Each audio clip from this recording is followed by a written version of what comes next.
Good morning and welcome to day 2 of the 2021 Soybean Summit. I'd like to thank you all for being here today. We are excited to say hello to each one of you and hope you can take away a lot of useful information and ideas to improve your operation. A reminder that this is the second of 3 days of our Soybean Summit event this year, with the final session coming up a week from today on February 24th. Hello again, my name is David Wessel. I am an at-large director for the Illinois Soybean Association. I farm and reside near Chandlerville, Illinois, and also serve as chairman of the ISA Utilization Committee. I previously was a soy ambassador and am a past chairman of the Cass County FSA Committee, and I currently stay involved with Clear Lake Drainage District, Cass Morgan Farm Bureau, and Illinois Farm Bureau. My wife Tama and I have 2 children and 1 grandson, and we raise corn, soybeans, wheat, cereal rye, cattle, and hay on our 100% no-till farm here in West Central Illinois. I'd like to welcome you all to today's event, the second of 3 days, where you'll hear from expert speakers sharing the latest in soybean agronomy, sustainable production, and agribusiness management. We hope these presentations will deliver the knowledge and tools needed to overcome any challenges the year ahead may bring. To give you a rundown of what to expect during today's event, we'll begin this morning with our keynote presentation. After that concludes, we'll take about a 5-minute break before breaking out into 3 different breakout tracks. The Soybean Summit is just one example of your checkoff dollars at work. Your soybean board is working hard to use those funds to help you be more successful and profitable. As we are getting started this morning, I'd like to highlight a few more additional opportunities. If you are interested in hearing more, please feel free to reach out to any ISA staff or director. ISA has recently relaunched its Field and Bean magazine. The relaunch is a deliberate approach to making sure both soybean checkoff and Illinois soybean grower membership content bring value to our state's 43,000 soybean farmers. Bringing Illinois Field and Bean back also fits well with ISA's fiscal year 2021 efforts, putting today's soybean farmer needs at the center of all projects funded by the Checkoff program. Illinois Field and Bean magazine can be read online at www.ilsoy.org. Fueling Illinois starts with soy from Illinois. Illinois farmers like you are growing more than crops in our fields. You are growing sustainable energy. That is because your soybeans can be transformed into a soy-based biodiesel. A B20 is a blend of 80% petroleum diesel and 20% biodiesel. It is now a high-quality fuel option that can power your equipment year-round, in addition to offering many environmental benefits. Also, using B20 to fuel your farm is like putting money back into your own pocket, because B20 biodiesel adds more than 10% to the price of the soybeans. For more information about ISA biodiesel efforts, please visit ilsoy.org.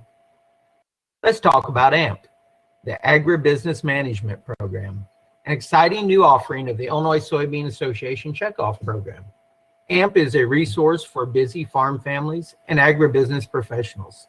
It is designed to provide farmers with go-to advice and guidance on many agribusiness management topics, from succession planning to marketing. Browse our online AMP resources on ilsoyadvisor.com. And stay tuned for announcements on webinars and events you will not want to miss. AgTech Connect is another exciting new program funded by ISA's Checkoff program that connects AgTech companies with farmers interested in testing the latest on-farm innovations. It is all about encouraging development and adoption of technologies to help Illinois soybean farmers improve on-farm yield, profitability, and sustainability. This program is just another way the Illinois Soybean Association works to be a trusted resource for soybean farmers and ag tech companies across the state. For more information on AgTech Connect, please visit ilsoyadvisor.com. And finally, I encourage you to visit ilsoyadvisor.com, not only for more information on AMP and AgTech Connect, but to check out our year-round agronomic source for farmers, agronomists, CCAs, and soybean stakeholders. and to learn more about upcoming events, webinars, and useful information for your soybean production needs. If you registered early, you should have received a box containing a hard copy version of the event agenda with the tips for using online platform on the other side. These tips will ensure that you have the best summit experience possible and will also be available online through the handouts tool. There are multiple sessions during the event where any CCAs in the audience will have opportunities to earn continuing education credits. We will have detail at the end of each session on how to access your credit. We appreciate the opportunity to partner with CCAs to offer this additional benefit today. Next, I would like to recognize our ILSOY Advisor Award winners, beginning with the 2021 Soybean Master Advisor. ISA created the CCA Soybean Master Advisor Award in 2016 as part of its mission to help Illinois soybean farmers excel in the global marketplace. Each year, an Illinois certified crop advisor is nominated for the Soybean Master Advisor to recognize and reward them for their passion for soybean management. This year, I proudly announce Randy Niver of Potomac, Illinois, is being recognized as the 2021 Soybean Master Advisor. Randy has been a CCA since 2012 and works as a technical agronomist for DeKalb and Asgrow in East Central Illinois. He received his bachelor's degree in Ag System Management from The Ohio State University in 2007 and his master's degree in Crop Science from the University of Illinois in 2009. Congratulations, Randy. This year, ISA also introduced a new award to honor former CCA Soy Envoy Dave Ray of Hillsboro, Illinois, who sadly and suddenly passed away last April. Ray served as a CCA Soy Envoy in 2019 and was passionate about soil management, having spent most of his career specializing in this field. The Dave Ray Excellence in Soils Consulting Award recognizes an Illinois CCA nominated for their excellence in soils consulting within Illinois soybean production systems. And this year's recipient is G. Kelly Robertson of Benton, Illinois. Kelly is owner and lead agronomist at Precision Crop Services, LLC, a certified professional agronomist, and has been a CCA since 1994. His territory covers south of I-70 in Illinois and into southern Indiana. Robertson attended Southern Illinois University Carbondale, where he received his bachelor's degree in 1987 and his master's degree in 2005. He obtained his 4R nutrient management specialty and was named the Illinois CCA of the Year in 2016. Kelly also served as a CCA Soy Envoy, where he wrote articles focused on double crop methods. Congratulations, Kelly. A panel of ISA board members, Illinois CCA board members, and university professionals selected our winners from among CCAs nominated from across the state. ISA would like to thank the nominees for their continued exemplary service to their growers and the soybean industry. Next, I'd like to recognize our sponsors. The Soybean Summit is always a great event, but we could not bring it to you without the generous support of our sponsors.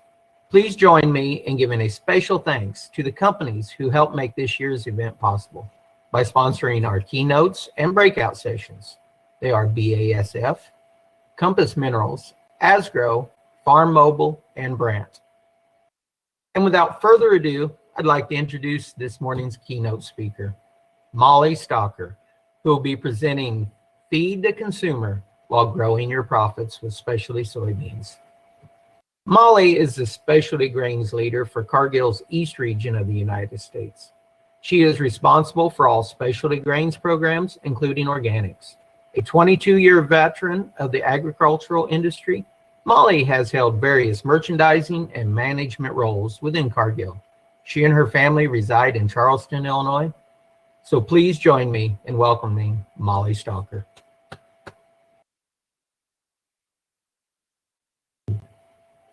Good morning, everybody. Thanks, David, for that warm welcome, and I appreciate being here with you all this morning to talk a bit about specialty soybeans as well as opportunities we see coming down the pike with consumer preferences.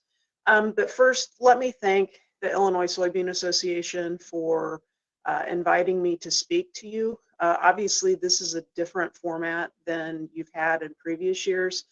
And for obvious reasons, we've seen many things go virtual, but this also provides an opportunity of convenience and of safety, especially given our weather on top of the pandemic. So thank you so much for giving me this opportunity.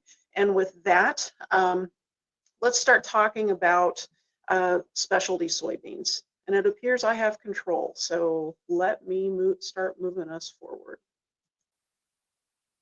Okay, so why consider specialty?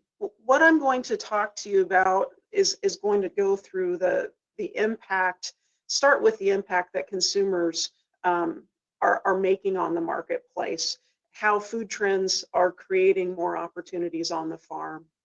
Next, I'm going to give some examples of the types of specialty programs that are out there in existence for you to participate in. And full disclosure here, non-GMO happens to be my area of expertise. So the majority of the presentation and the slides will be more focused on non-GMO programs, but the principles of non-GMO will also apply to other specialty soybean programs that you can also participate in. After going through that, I want to make sure that you have the tools to help you figure out what is the right fit for your operation. Specialty is not a one-size-fits-all. It is a commitment, and it's really important that you have eyes wide open when you're trying to decide if you want to participate in any type of specialty program. And then finally, at the end, I am going to give the shameless plug for our specialty crush program that we have in Central Illinois. It is one of our largest and longest specialty soybean programs in existence within our company, and something that for those that are not aware or for those that are curious, I'd like to share some details about it with you in the event that it's something that you would like to explore further.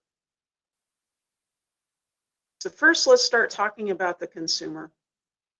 So we've heard a lot in the past several years about millennials and buying preferences and wanting to have a bit more transparency, knowing where their food comes from, not wanting to buy food products with words you can't pronounce on the ingredient label, and because of that, we are really starting to see impacts on the types of things that consumers are wanting to buy. This is a slide we've been using for several years when we talk about our specialty programs. And what's striking about this is in the past 3 to 5 years since we started really looking at this data, we are seeing it change. So as of about a year ago, when some of the last surveys were conducted pre-COVID, about 50% of consumers were openly saying they were trying to seek out foods that did not have GMOs in them. A few years ago, that was only 40%. So we've seen an increase there. The last survey shows that 27% of all consumers are willing to pay 10% or more for foods or beverages that are not genetically modified. Now, we all know that the safety aspects of GMOs. We've been planting them and growing them since the late 90s, but there is just in general a large segment of the consumer population that is a little bit skeptical of it. By the way, this statistic is up about 10% from where it was a few years ago. And then finally, $26 billion is the annual sales figure that we're seeing for 50,000 products across 3,000 different brands. And again, this is something that has grown significantly. Within the past 3 to 5 years, it's up about $5 billion. So clearly, there is a real pull from the consumer, and it is sending us in the ag industry a clear message that they are looking for other types of food alternatives. So some more data on consumer perspectives. So, they're willing to pay a premium for products that align with their broader lifestyle. So it's the values-based purchasing. Most people are aware of GMOs, and a lot of this has come from just pure advertising on TV. If you think about Triscuit commercials a few years ago, really the emergence of the non-GMO project verification seal, consumers are looking for that when they go to the grocery store. 90% of consumers are buying the same or more non-GMO products than they did in years past. 28% look for that non-GMO project seal specifically because there is not, even though we have GMO labeling and things coming down the pike, that butterfly is something that has gained a tremendous amount of recognition by the consumer in absence of a specific non-GMO government label. And 76% of consumers believe food containing non-GMO, genetically modified genetically modified ingredients should be labeled. And again, it's transparency. They want to understand. It says something about the education that we need to continue to do as an industry, but nonetheless, there is clearly a desire from the consumer to have more food alternatives out there. Reasons for avoiding GMO that were captured in the survey: 70% cite health and well-being concerns, 43% on the food transparency, over 30% concerns about environmental impact. Even though GMOs can absolutely help minimize environmental impacts, there's still this perception. And then a third of those surveyed just don't trust big agriculture. Again, right, wrong, or indifferent, these are views that have been captured within the survey data, which has developed this newer market opportunity. And it's not a fad. It's something that we have seen since the beginning about 15 years ago, but it's really begun to gain momentum in the past 5 years. So before COVID hit us, we saw clear trends with consumers really enjoying the ample options when it came to choices of where they ate, what they ate, how they ate it. Look at home delivery, fresh food products and how much that's grown. Just really niche parts of the food industry were becoming much more popular. The economy was strong. People had a lot of expendable income. It gave them the opportunity to buy higher value type foods. The other thing to note is, organic has really exploded within the past 5 years or so. It is actually outpacing food growth and other the conventional market segments. It's been on a double-digit growth path here for the past 3 years or so, and even in spite of the pandemic, we don't really see that slowing down very much. Currently, there are over 14,000 registered retailers selling non-GMO verified foods. If you have been to Chick-fil-A, you'll see their mastery logistics of getting folks through drive-throughs, and they have really started to climb the ladder as far as their percent of dollar sales that we're seeing consumed in the fast food market. They've gone from number 7 to number 3 in the past couple years. Another couple of statistics to throw out there: over $860 billion in restaurant sales was on a trend to just continue to increase. Again, then we had COVID and shutdowns start to hit. And then the other thing that has become very prevalent is the growth in plant-based protein and alternative meats. You've probably all heard about the Impossible Whopper, the Impossible Slider, other fast food products that are being presented or made from plant-based proteins, and that has really started to grow as well. There are just a lot of unique and different things that have been occurring within food preferences, which has opened up some other opportunities. But here we are, almost a year into a pandemic, and it certainly slowed some of these trends that we saw. It didn't stop them. Stalled is probably a better description of what we were seeing. And it was out of necessity.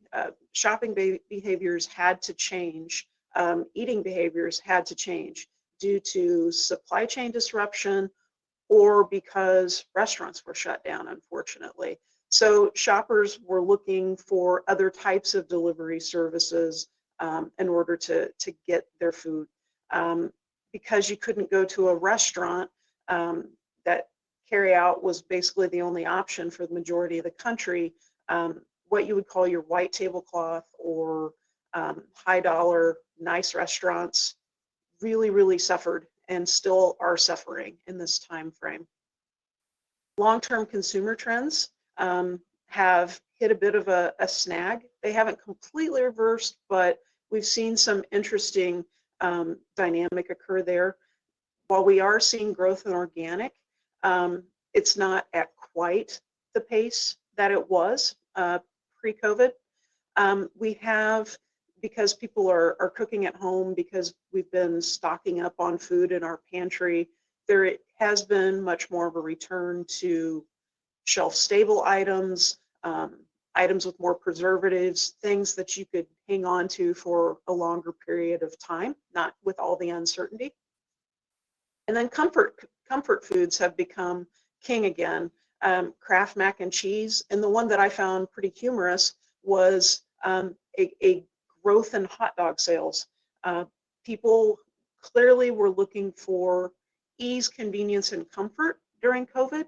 And so things that had been in decline in the past year or two really have gotten a bit of a boost from stay-at-home orders, and also probably having kids at home that weren't getting food from their school. So I know in my household, Kraft mac and cheese consumption has gone up significantly because my 13-year-old is not eating at school these days.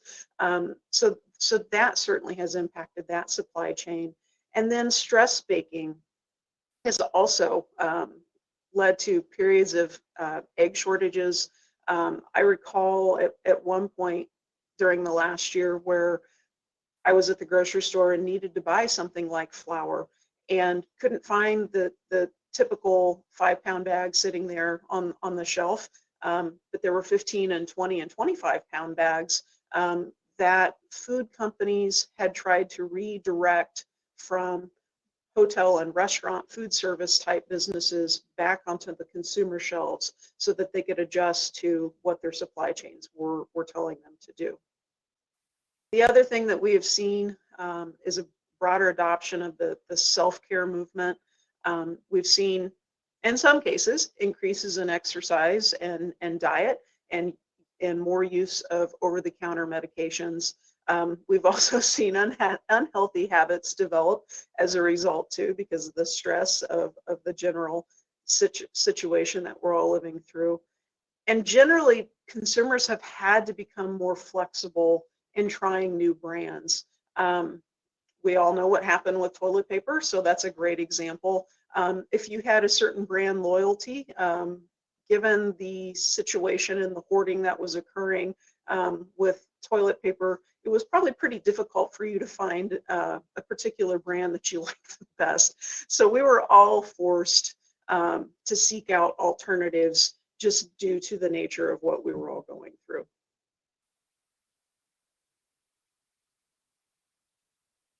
I say all that to say that, COVID really, the long-term effects of COVID on consumer preferences, it's yet to be seen. It is our bias and opinion that we will see things start to return to the growth and the trends that we were seeing over a little over a year ago.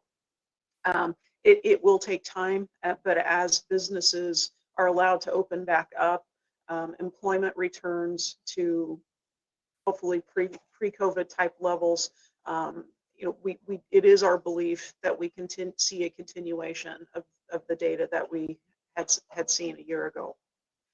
But the important things to note about the consumer is we really do work for them.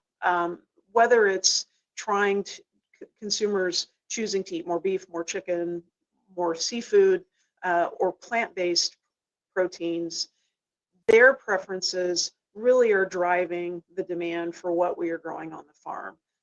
They are more values driven in their purchasing decisions, and their desire to be more informed about where their food comes from, how it is produced, who is producing it, is definitely an increasing trend. Awareness of GMOs continues to increase, and overwhelmingly consumers believe GMOs should be labeled. And again, I think as an industry, we need to continue to work to educate the consumer about the safety of GMOs. But there is a clear preference for more transparency about what they are consuming, which has created an opportunity for other specialty products. That's what's contributed to the growth of non-GMO and organic food offerings. We are seeing this trend shift to meat, egg, and dairy as well.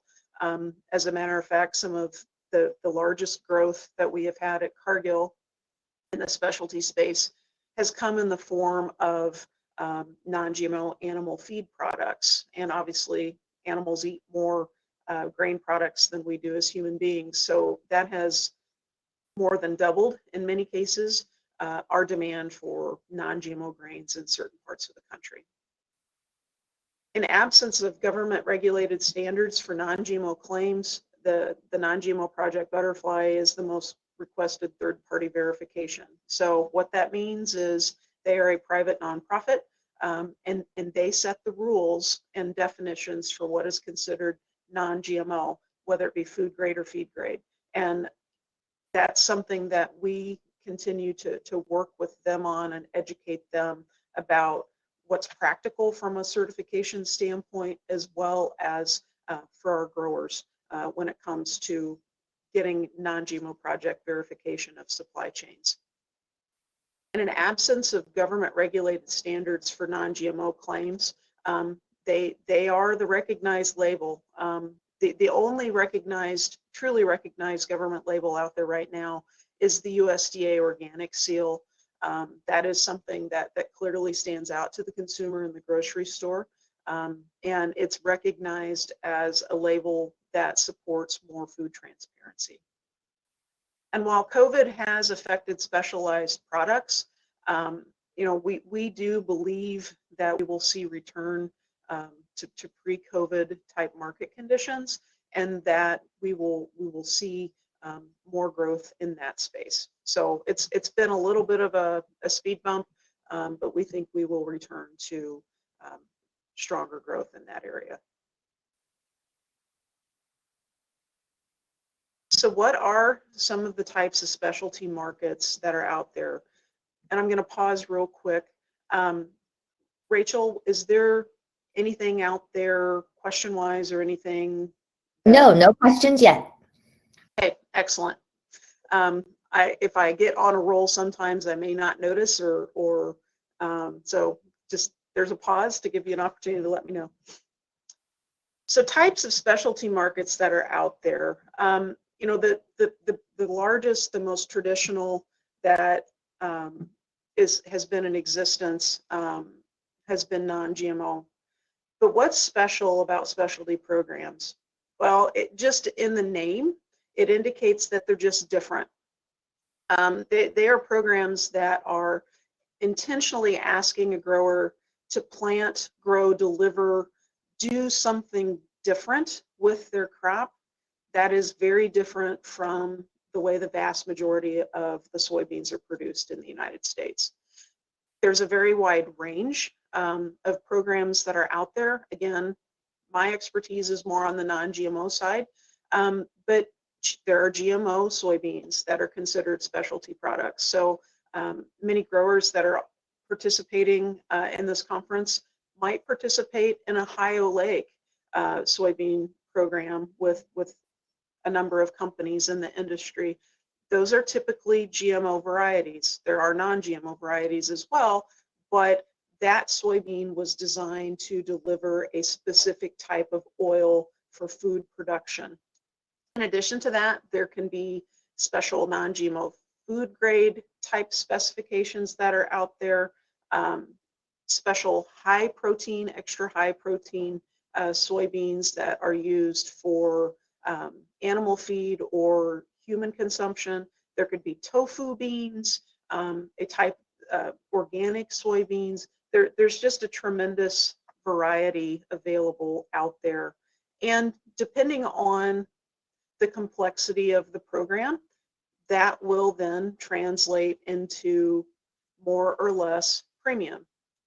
So specialty programs, because they are different, they have to financially incentivize a grower that's participating to do something different. They are talked about in terms of paying a premium, and that premium is based on, could be based on purity, could be based on a specific variety, could be a specific quality. There is something in general that the buyer is going to try to create an incentive for someone to want to execute. Premiums are very wide ranging. They can be as low as 40 or 50 cents a bushel. They can be, I put just over $2 on this slide, but really there are programs out there that are more than $3 in premium sometimes. And the thing that you've got to understand is what's unique about that particular specialty program that you're looking at versus what you would typically do.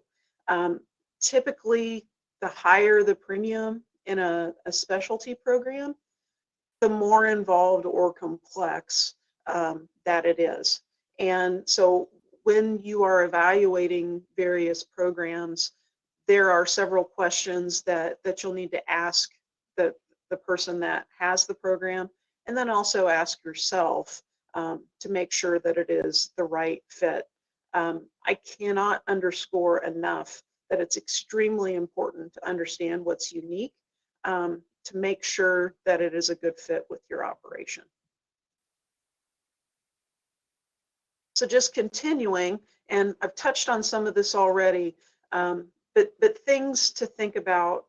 Is it a variety specific program? If it is, they're going to give you an approved seed list.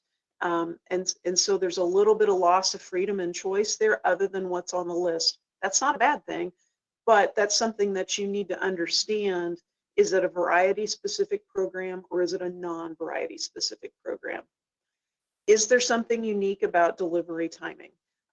With every specialty grain program, corn, soy, wheat, others that I've ever had interaction with, they are buyer's call programs. So what that means is, as opposed to your commodity soybeans that you grow and can deliver to any elevator destination in any given month that you contract at any time, the buyer's call means that who you are selling it to will tell you when they are in position to receive the grain that you have sold them.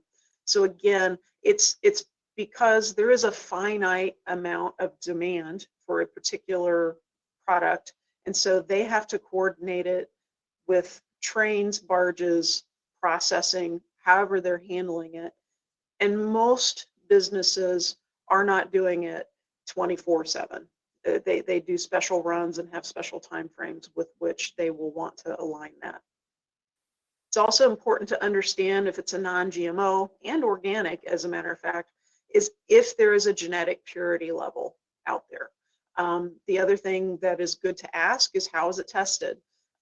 If you are selling to someone that's an NGP, non-GMO project, verified supply chain, there are different testing standards between feed grade and food grade. Feed grade is a strip test.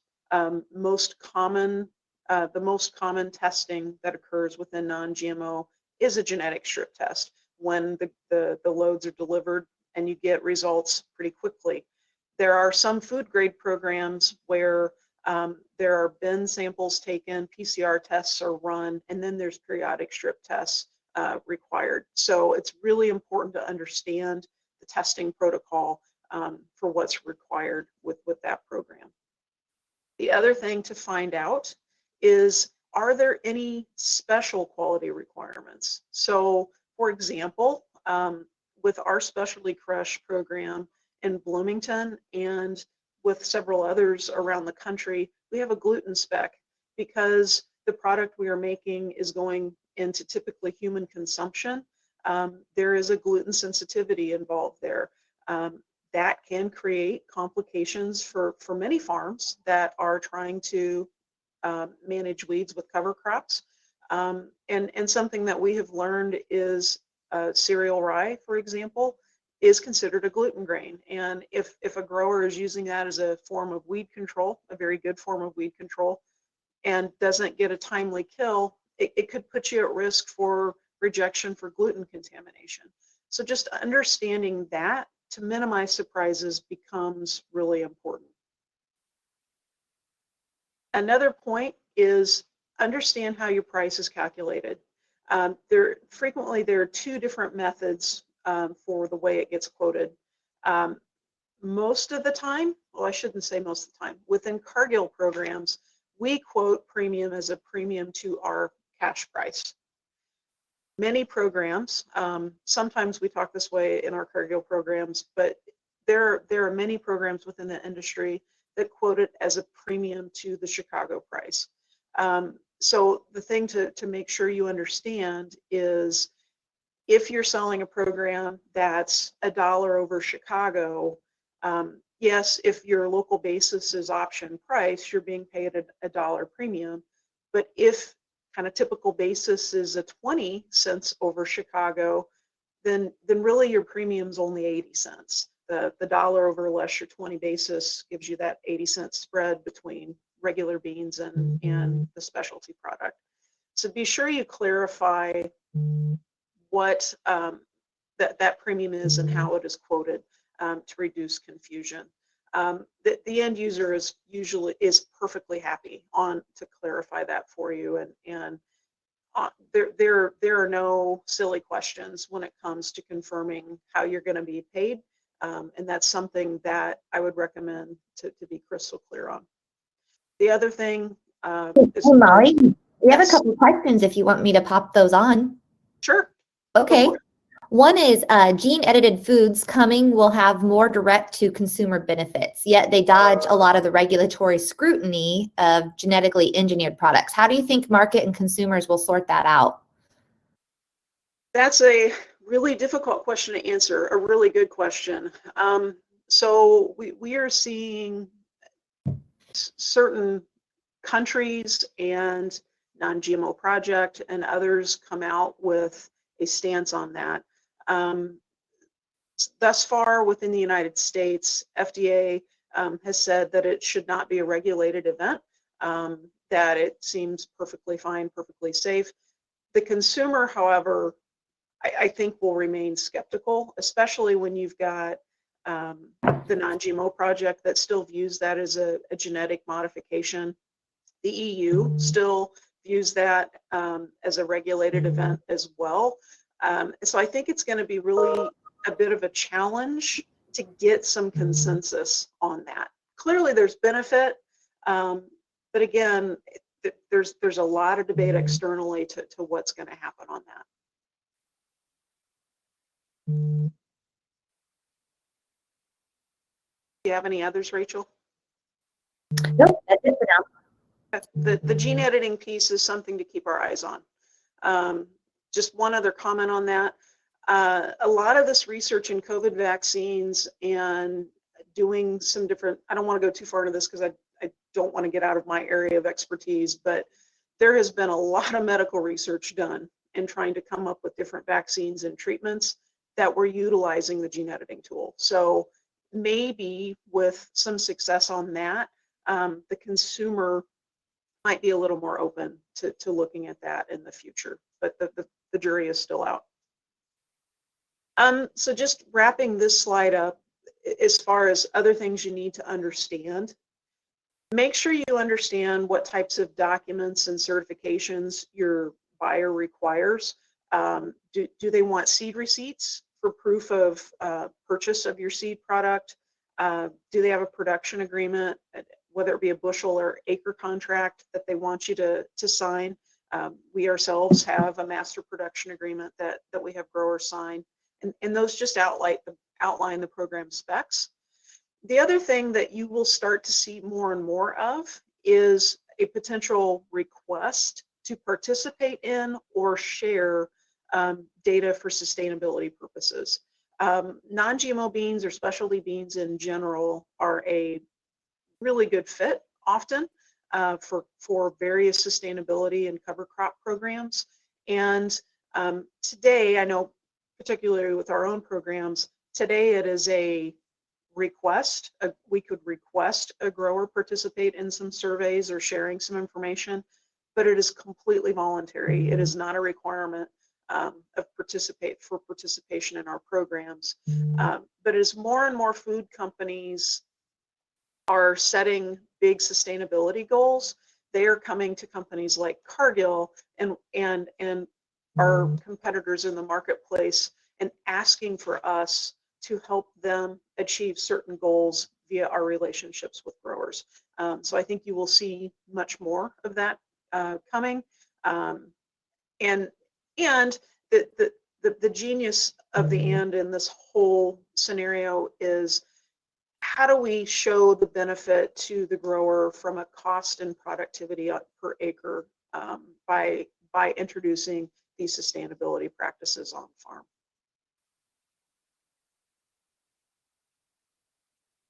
I throw this slide in here real quick because I am very certain our growers that are on this call know the difference between non-GMO and organic, but I'm here to tell you consumers don't.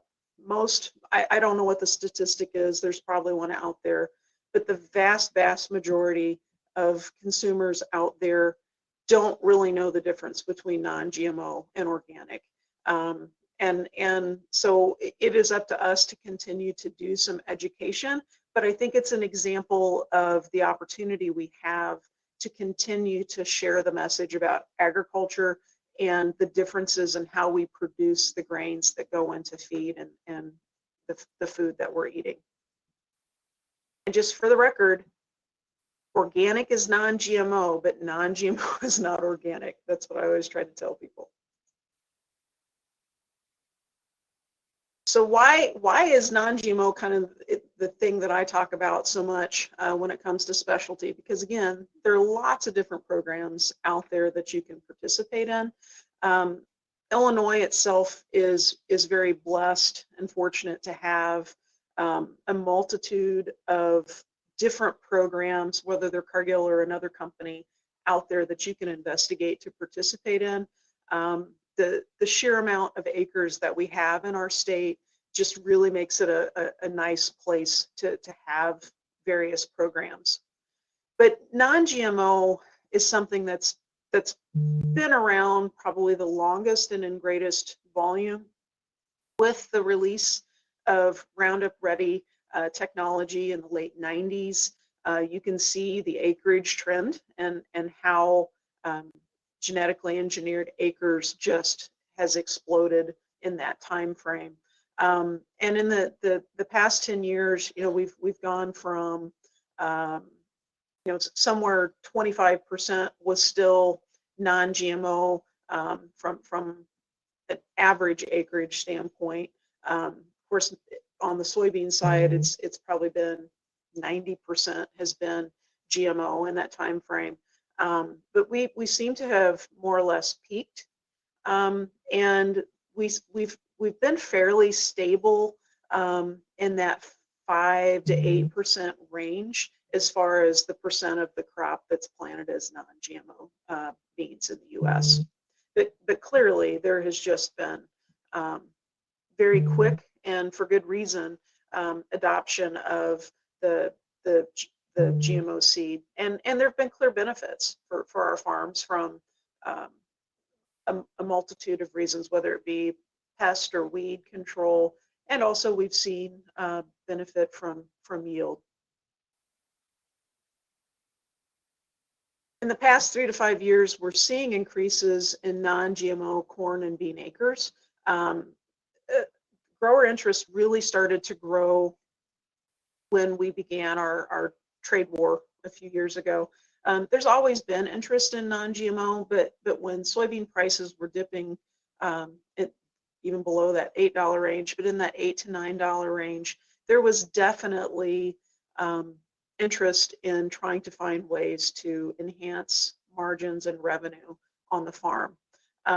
Obviously, you know what markets have done since really the beginning of harvest, and so you know, it's not as difficult to be profitable on a per acre basis, and so that tends to impact grower interest sometimes in our programs. But fortunately, I think in general, especially for those that have been in some type of specialty program for several years, they will continue to be in those types of specialty programs. I would say the current futures price rallies in soybeans might not attract as many new entrants into the marketplace, just simply because it's a little bit easier to make money right now than it was just over a year ago. In 2020, acres were estimated to be less than 8% of the total in the U.S. Illinois was estimated to be at about 6%, which is in line with what soybean acres were. Illinois tends to be one of the larger producers of non-GMO beans in the U.S. From a total production, but just as a percent of the total acres as well. Non-GMO has been really a demand pull by the consumer, and it has been a nice, in years of low prices, it has been a nice revenue enhancer on the farm, and that's been a major help to growers that participate in these programs. The other thing we do see is there's evidence that some growers are turning to non-GMO seed as a path to reduce production costs. We really see that on the corn side of the business, just based depending on the agronomic situation on the farm. There's a lot of non-GMO corn that is planted anyway. But the other thing that we have seen, and with weed resistance, with all the continuous continuous GMO that had been planted for several years, we actually saw a trend a couple years ago where several growers entered into our programs. Yes, they wanted to earn the premium and thought that it would be good for them financially, but they were trying to introduce a new rotation onto acres because of weed resistance, because the chemical application necessary on a non-GMO farm was somewhat similar to what they were having to do with some of their GMO seeds. So the philosophy was, if you're using the same chemical regimen anyway, why not also earn a premium at the same time?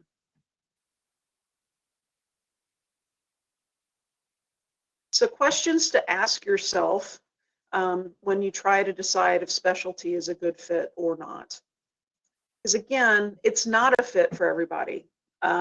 It just, depending on some of the requirements and the extra work that's required, it's not for everybody. So the things that I would point out as points of consideration for you if you're looking at it is think about the additional management involved. Non-GMO, whether it be corn or beans, there's going to be additional equipment cleaning involved. If you grow a traded corn and a non-GMO bean, you have to think about how you're going to harvest it. If you harvest your corn first, you're going to have to go through and thoroughly clean out your combine before you go run your beans. Depending on your storage and how you're situated there, there will be need to get in there and clean your bins out really well to avoid any kind of contamination. Yes, there is risk of extra management potentially for weed control on if you enter into a non-GMO program. And when you're thinking about, is it worth it, I would recommend finding someone, because I'm sure you know a few people that participate in specialty programs, and ask them, what are their practices? What are you doing? How do you go about managing this on your farm, to get a sense of if it's something you're prepared to do yourself. Do you have on-farm storage? And the reason why that can be important is it allows you flexibility on delivery.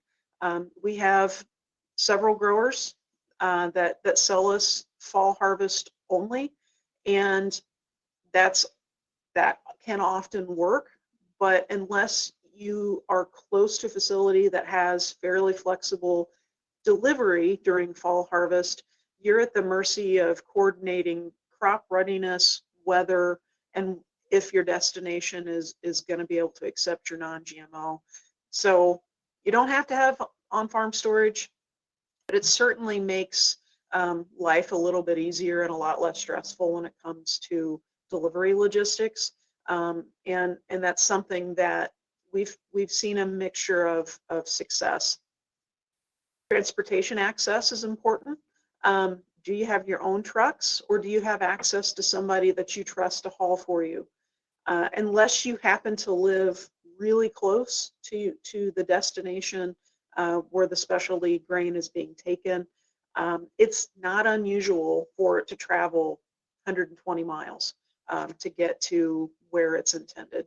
And that's very different from our central Illinois landscape, where you have an elevator literally 10 miles, every 10 miles. So that's just something to make sure that transportation's not a barrier or an inconvenience. Something else to think about is cash flow timing.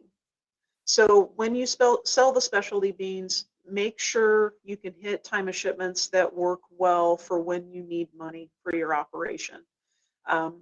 Buyer's call is one of those things that you have to be comfortable with, and buyers want to get stuff delivered in the time frames where they have them contracted, but we plan these programs over a year in advance so that we can get commitments locked in with our end users.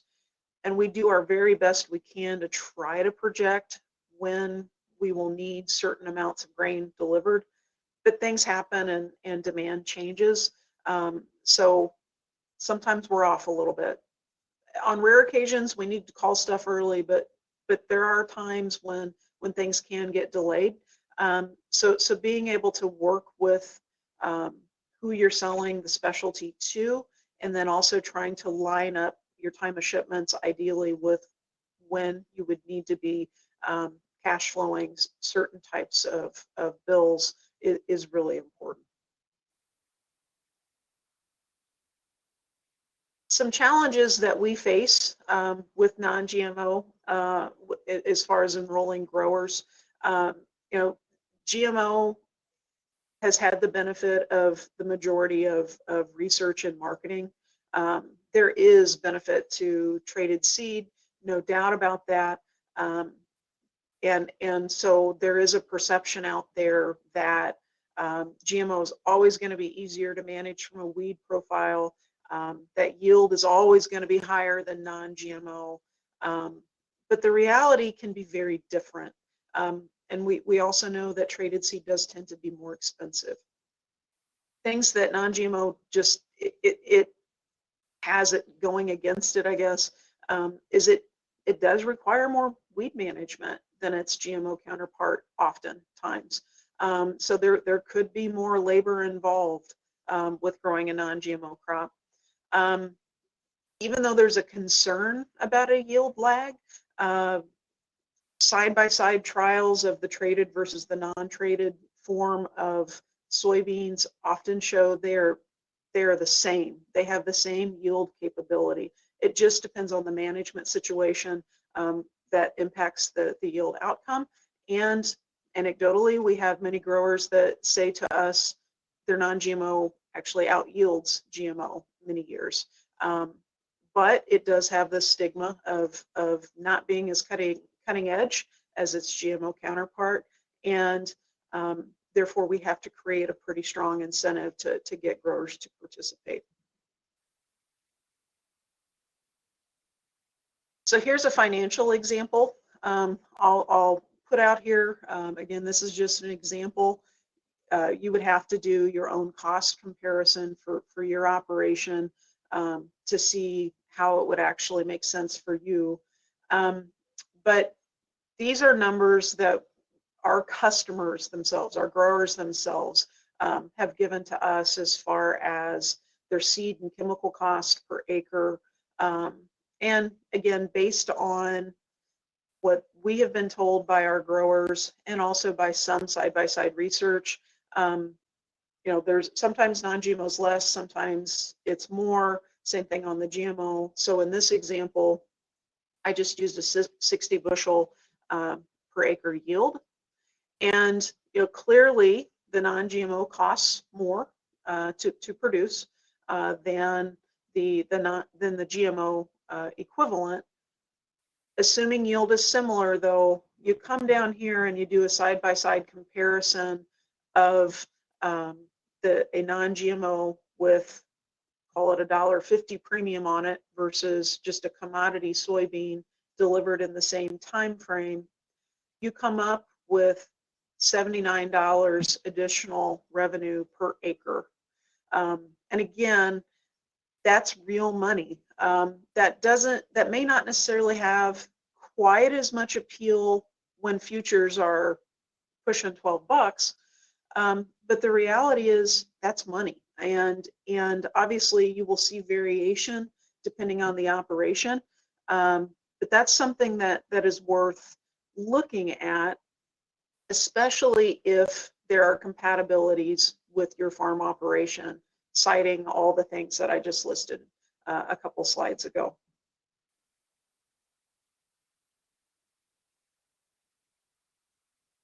Here's the pro non-GMO pitch and things. These are things that our growers have actually shared with us through different parts of the country. We had a farmer who's been in our program in Iowa for several years tell us that it is a way for them to differentiate their operation and pass that legacy down to their son or daughters that will be farming it in the future. It is less expensive from a seed perspective. They offer the opportunity to diversify and participate in value-added programs. The rotation of non-GMO with GMO crops allows for different chemistry on your acres, which can enhance weed control. Programs provide another choice and demonstrate the farmer's responsiveness to our changing consumer landscape. So I'll use an example. We have a sizable non-GMO feed program that goes to a company in the Southeast, and they produce a non-GMO chicken product. The reaction and the response that we have had from growers who have actually been able to hold that product, that know that they have produced the corn or the soybeans that made the meal, that went into the meal that fed those chickens, is pretty powerful. It really is that direct connection between the farmer at the front end of the supply chain all the way back out to the consumer that's picking up that chicken at the grocery store. And it's not often that you can touch a tangible product like that. And that is something that we have found that really appeals to customers who are participating in these programs. Last thing, not an anti-organic statement, but the other nice piece of non-GMO, there's no transition period. So if you're having a weed issue and you have been a non-GMO grower for a while, and you need some time to clean up some fields and to introduce some variety into your farm, it's okay to go GMO one year and then come back to non-GMO the next year, or go GMO a few years and then rotate back into non-GMO. There's probably some wisdom in doing that, again, to break up that chemistry and not allow weeds to become resistant. So here's just a view of our crush program that we have in central Illinois. So just a tiny bit of history here. Cargill has been in the non-GMO business since the late 90s, early 2000s. Our program at the Bloomington facility was one of our original programs. We also have had extensive export programs in that time frame as well. In fact, early in my career, I have had the opportunity to have involvement with non-GMO when I was on the farm working with my growers. I can remember back to when non-GMO soybean premiums were 25 cents a bushel, as opposed to the buck plus they are today. So I'm dating myself here a little bit, but they are programs that have been around for a while. They had decreased for a little bit, and of course they have really grown significantly. Hey, Molly, it's Rachel. We have another question. Okay. Has dicamba injury to sensitive soybeans influenced diversification to non-GM? Repeat the first part again. Yes. Has dicamba injury to sensitive soybeans influenced diversification to GM? Yes. So that's a really good question. It's had a mix of impacts. For a while, it was actually impacting our enrollment in the program, not because our customers thought that was the right crop to plant, but they were worried about the drift that their neighboring fields could have on their non-GMO. So we did, for a period of time, as what I'd call a defensive reaction in some cases. We lost some acres for a few years rotating into GMO production, just because there was this concern about damage to the non-GMO crop. Now, what's interesting, and I don't know what studies have been done on this, and I don't think this is an absolute, where we had growers that actually did experience some dicamba drift and some damage to their non-GMO crop, if the crop came out of it, they didn't see a significant yield hit. And again, this is anecdotal, so it's not, it's not an absolute statement. But ironically and interestingly enough, depending on the timing of damage that would have occurred to certain non-GMO acres, the plants recovered and actually produced rather well. But obviously, I'm sure there are cases where there was significant damage that curtailed yield as well. Good question. Anything else? Nope, that's it. Okay. I really like this slide. We use this a lot, just trying to represent the Cargill connection, starting with working with our farmers all the way through to the consumer. And really, sorry, it's an ear of corn, it's not a soybean, but our growers are the tip of the spear when it comes to providing the main ingredient that then becomes the product that the consumer buys at the grocery store. And it's our job within this whole process to make sure that the grower is informed of the opportunities that are out there, is informed knowing what the consumer is saying it wants us to produce. And when it comes to something that's a special product, it can create a revenue opportunity on the farm as well. And so our job is to make sure our farmer customers are aware of those opportunities.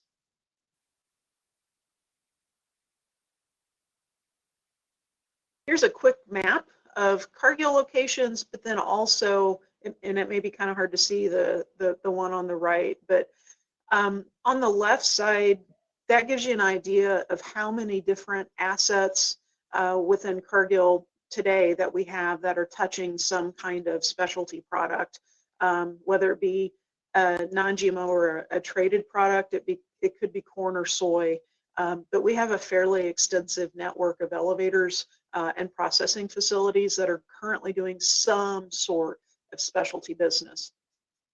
On the right-hand side of the screen, this is a representation of current facilities across the United States that are handling some kind of specialty, whether it be non-GMO, organic, or some other type of specialty grain out there.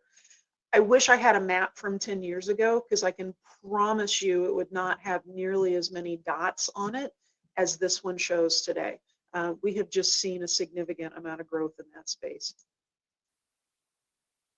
And finally here, as we get into one program option available to you locally via our Cargill Bloomington crush facility, we offer what is considered a non-variety specific food grade non-GMO program. And from a general spec standpoint, again, understand the purity, understand what limitations are on the quality and what you have to do to earn the premium. It is a program that requires 99.5% purity. That's really tight. However, we have had many years of experience with our farmer and elevator partners in meeting those specs. And those are specs that are set by our customers that we send our end product to. So one of the things you need to know is purity. So 99.5. We do have limitations on other grain presence when the beans get delivered, as well as a gluten specification. Because again, the product that we make in Bloomington is something that eventually goes into human consumption the vast majority of the time. So there are definitely allergen risks that we have to be aware of. And then again, on the as I said previously, from a testing perspective, every load is tested as it is delivered into our facilities. Within less than 10 minutes, we can provide a result on the purity level for trucks as they come in. Identity preservation requirements, you'll also hear commonly in the industry referred to as IP. It is buyer's call program. From a paperwork requirement, there is a grower agreement and a checklist that must be completed, and you don't have to give us seed receipts, you just have to have them available if they are requested at some point. We do a bushel contract, not an acre contract, and so I know that can create issues at times when trying to project what you need to write in a contract, but we really try to work with growers on overages or underages, especially in a scenario where there could be a production issue. We just ask for transparent communication about how the growing season's going. And then finally, the thing that people always want to know is, what are you paying? And it really depends on the time of shipment. Premiums will range for our growers anywhere from $1.50 to $1.70. It really depends on the time of year that someone is signing up. And that is paid as a premium to the local cash price in Bloomington.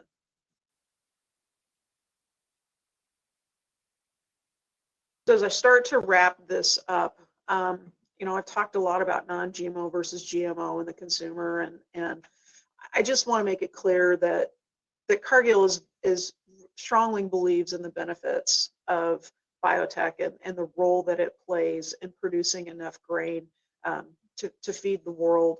And that's something where we think that the consumer as well as the grower has to have choice in the types of things that they are planting. We want to supply GMO and non-GMO products based on what we are seeing change within the consumer marketplace. And we are constantly expanding our non-GMO, and if you've seen any press releases here recently, have announced a fairly significant expansion into organic grains as well. And we feel like that's a great opportunity we can bring to our customers at the farm gate. We recognize consumers want choice when it comes to food that they eat, and that demand for choice creates new opportunity for our farmer customers. So we've adopted a yes, and now I guess with organic, a third yes approach, which means we believe in the science of GM, but also understand that science and values, consumer values, drive decision making.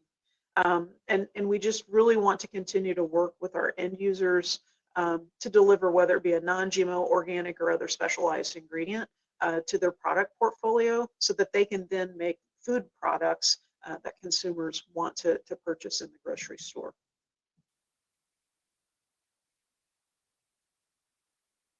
My final point with this discussion is the consumer trends are creating non-traditional opportunities.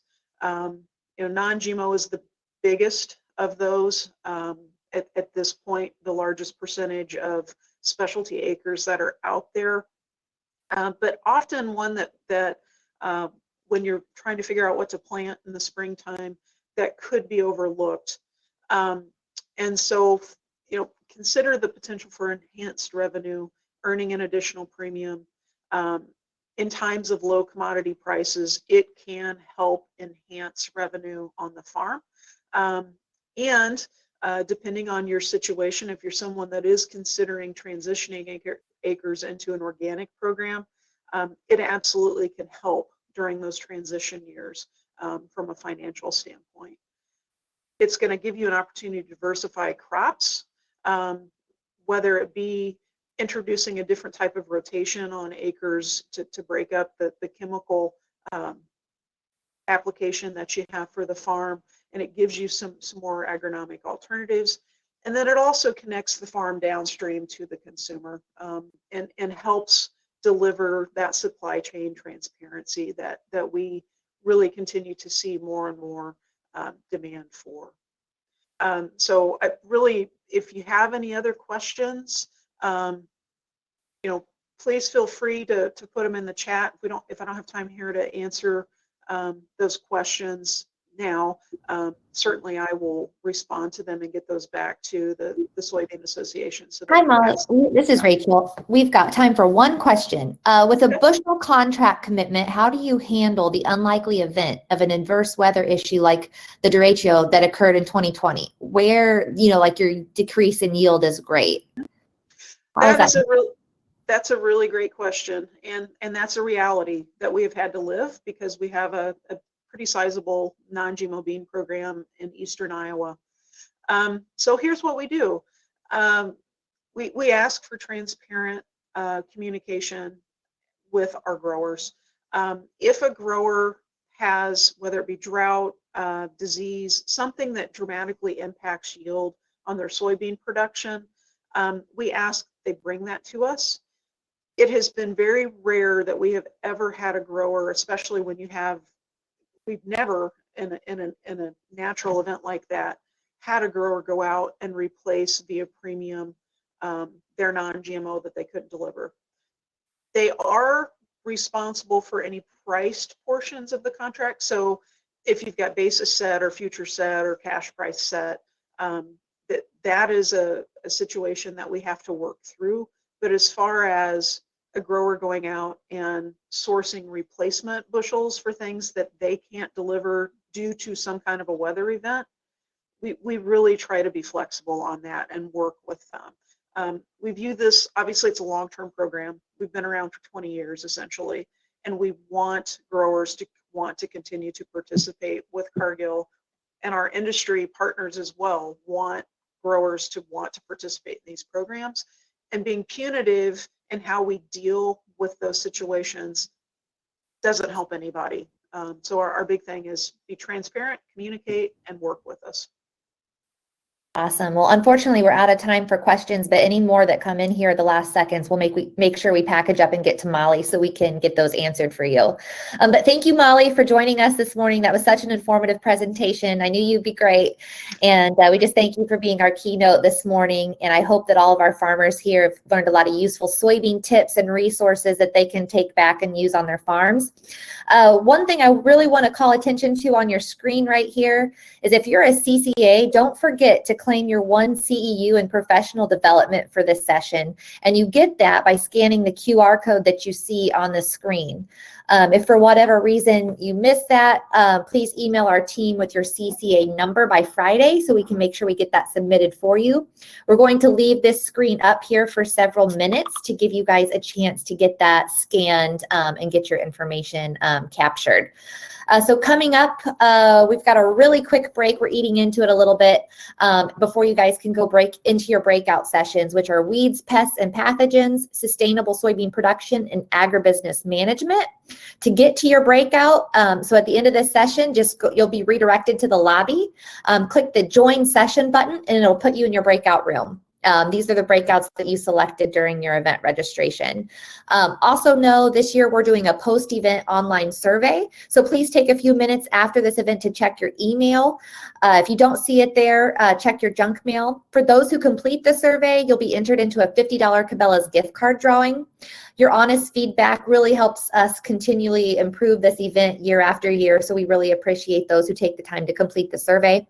And then lastly, if you found the information today interesting, we'd love for you to check out illsoyadvisor.com. It's available 365 days a year and is a great agronomic resource for farmers, agronomists, CCAs, and soybean stakeholders.